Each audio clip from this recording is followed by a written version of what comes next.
Good morning, everyone. My name is Mariana Lima, and as many of you may already know, I'm a current student of Florida State University studying abroad in the gorgeous Florence, Italy.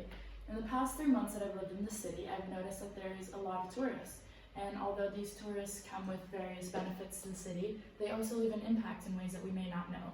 So today I would like to tell you about the differences in the Florence as we know it and how it was in the decades before our time.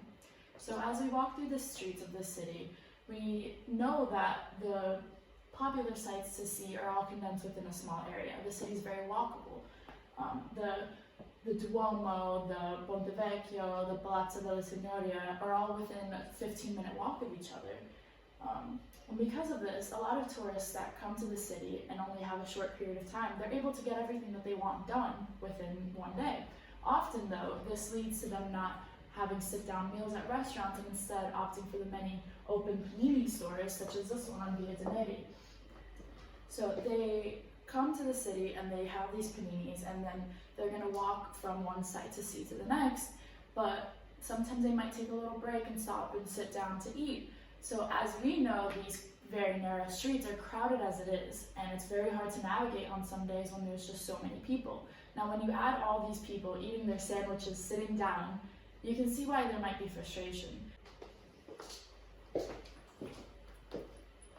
So as of September 6, 2018, the city ruled that anyone caught eating outdoors during peak hours in any of the 4 main streets, such as Via de' Neri, can be fined up to 500 euros. And the city did this as a method of preserving the authenticity of the city, as well as to solve or help solve the overcrowding issue present. So to my peers, how do we know Florence? Well, we know it as Flow Town, a city with antique touches, but still modern enough that is familiar to us. We're used to Walmart and Target, and when we had to switch over to Carrefour and Conad, the difference wasn't that big. We're used to these big name brands such as H&M and Zara, in addition to other large companies and fast food chains such as McDonald's. Now, if I were to tell you this is not the Florence that our very program director knew from his time studying abroad, you may not believe me. So, back in his time, if you had to buy a light bulb because yours burnt out, you would have to go down the street and find somewhere like this, Centro Luce, to where you could only buy things of the sorts. You couldn't go down the street to a mini market or supermarket to buy everything you need all in one place. These things familiar to us, like these mini markets and supermarkets that we're used to seeing, have caused something else happening. It's caused very local businesses and artisan shops and mom and pop shops to close their doors because there's no need to go to them to buy a more expensive light bulb where we can just go to a supermarket and get everything we need. So in 2016, the Palazzo Vecchio Council ruled that in order to open a new food or administration business, it will be mandatory to sell 70% of short chain or local products. And in order to better understand these differences, I've included an interview that I conducted with Frank, our program director, to get a first-hand view of how he used to see the city versus how we do.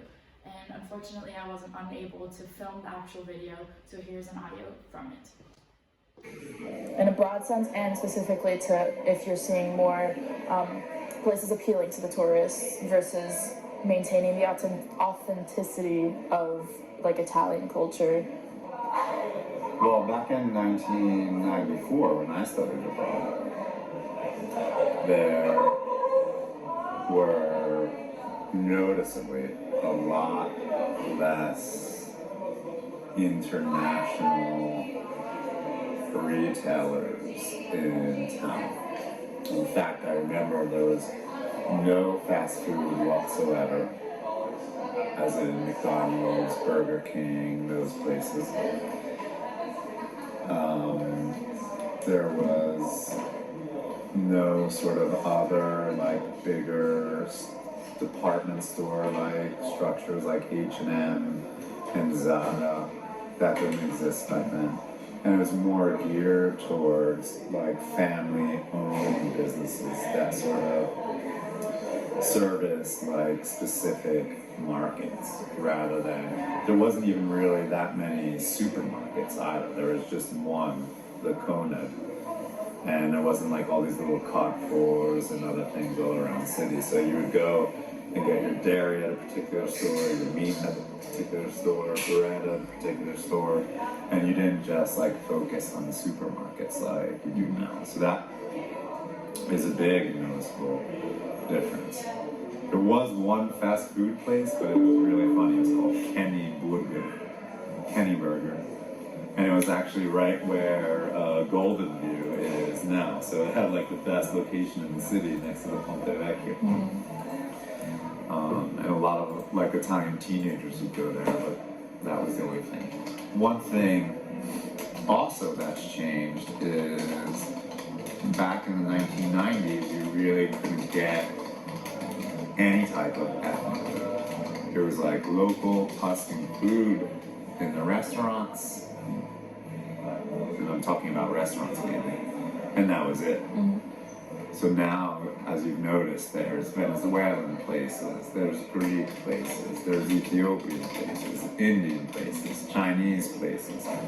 So since the 90s until now, there is a sense of not only giving Florentines who've traveled a little bit more a choice of different ethnic foods and varieties, but also, of course, catering to all the different tourists who may want, you know, a day or two of their own cuisine while they're here visiting Florence. So those are some of the main differences I see. I think it's nice that there's a bigger diversity now, because I think it more readily reflects Florence's population and how it's changed over the decades, where it has become more diverse in the food offerings and the store offerings. So now, even though people like Frank Nero do appreciate this influx of globalization and big business in Florence, there has been a recent backlash to